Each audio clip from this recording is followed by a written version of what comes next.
Hello, my friends.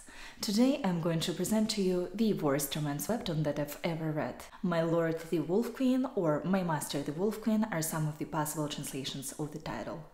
Also by webtoon here, I'm referring to the Korean webcomics, not the platform. I'm actually debating between this one and The Abandoned Empress for the title of the worst, but this one is definitely in the bottom 2% of everything I've read. Also, there are webtoons, manga, manhwa, etc. that are worse in terms of what was going on in the story, but this one is worse in terms of how it made me feel, because I didn't expect a romance webtoon directed at like shoujo josei romance webtoon to be this way. I've never read anything like that before, and I really dislike the idea behind it.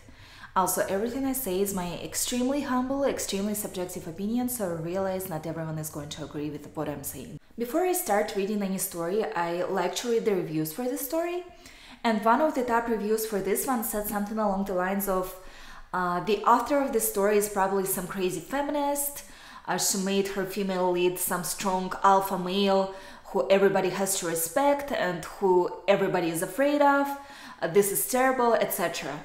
And I read this review and I thought to myself, well, that sounds like something I would enjoy, a strong female lead, a feminist author, and well, spoiler alert, it was nothing like that. So the story begins by introducing us to the female lead, a girl who took the throne, and in just 4 years after taking the throne, she has conquered many countries in the cruelest ways possible.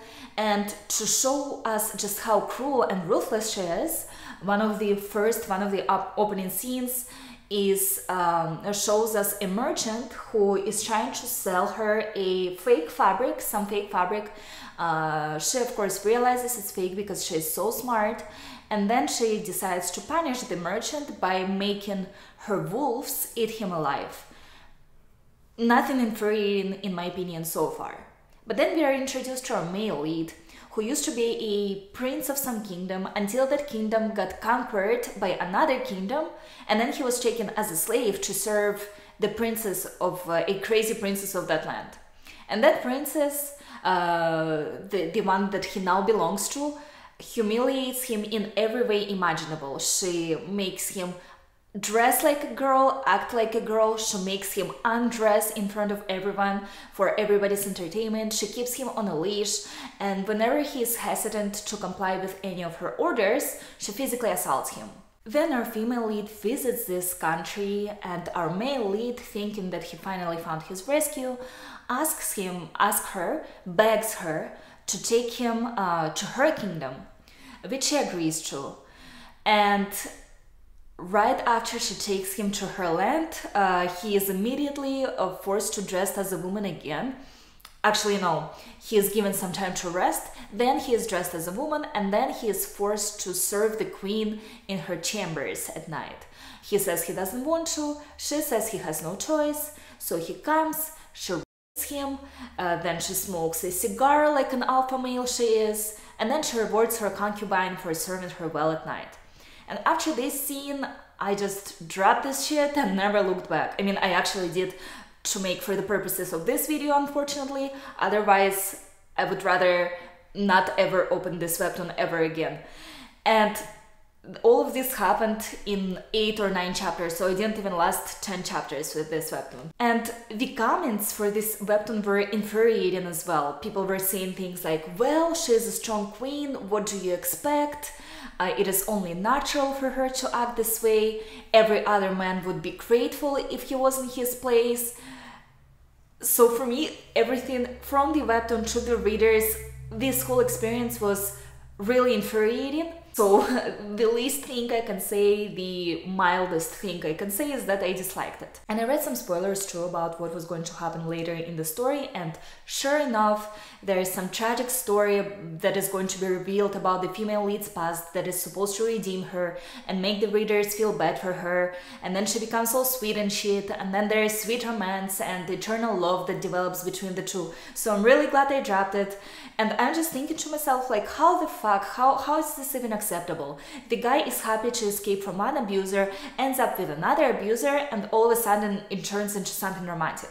Like, I'm pretty sure the author attempts to justify this plot development, but I really don't care. I don't care about the female lead's tragic past. I don't care about the guy developing feelings for her. It's just a relationship that develops from abuse that was going on from the very beginning of the relationship. It's not going to be a healthy relationship. I don't see anything sweet or romantic about it. So this is like your typical Chinese manhwa, but with gender roles switched. And I hope I'm not being racist towards webcomics. I know there's a lot of this shit happening in Japanese manga as well, in Korean webcomics as well, a lot of it in American trash romance novels as well. But when it comes to comics specifically, and maybe I've just been unlucky, but I've stumbled upon this trope more frequently in Chinese manhwa than Japanese or Korean or any other type of manhwa webcomics. And well, this one is a Korean manhwa. Also, I have no idea how to pronounce any of this. I apologize in advance.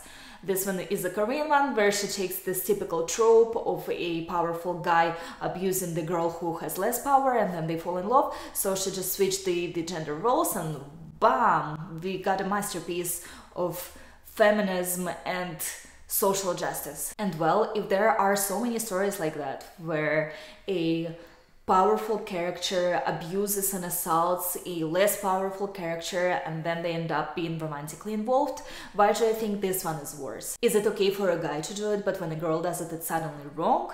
Am I being sexist?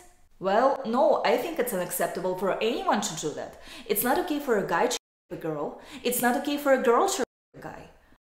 Is not acceptable, period. And I'm just appalled that someone somewhere sat down and thought that it would be a great idea to write a story like that it would be empowering to women. There's a huge and abuse problem in romance stories, so why don't I make a female lead that's the abuser? Genius! Take this, you nasty male scumbags. And I honestly don't think the author of this story was even thinking in this direction, in direction of empowering women. I think she was just depicting her sick fantasies.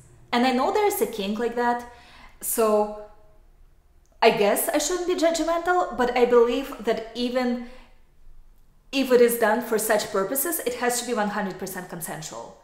And it obviously wasn't in this story, and it never is in these kind of stories. The authors attempt to make what is happening look benign by making the person who is being abused blush and stutter and be all shy, and they're all like, oh my gosh, how can you do this? Oh my gosh. And this is supposed to be cute. Well, for me personally, it just makes me want to puke. Now, if it was 100% consensual, I would probably still not enjoy this kind of dynamic, but at least it wouldn't make it, it wouldn't be so outrageous. But it never is. It never is consensual in this kind of stories. And I do have a twisted opinion of my own when it comes to rape. So I know I said earlier that rape is not acceptable under any circumstances.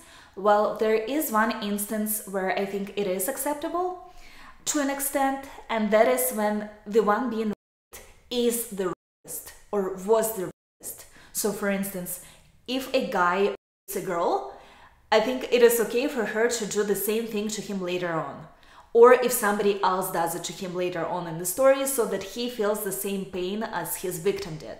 And under no circumstances there should be any romantic involvement between the two later on in the story. So I realize that this opinion might be twisted. I just believe that any wrongdoings, when a person does anything evil, they deserve the same degree of punishment.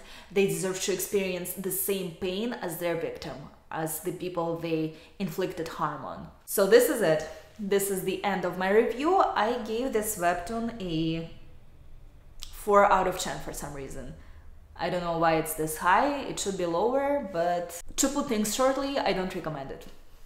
Thank you for your time.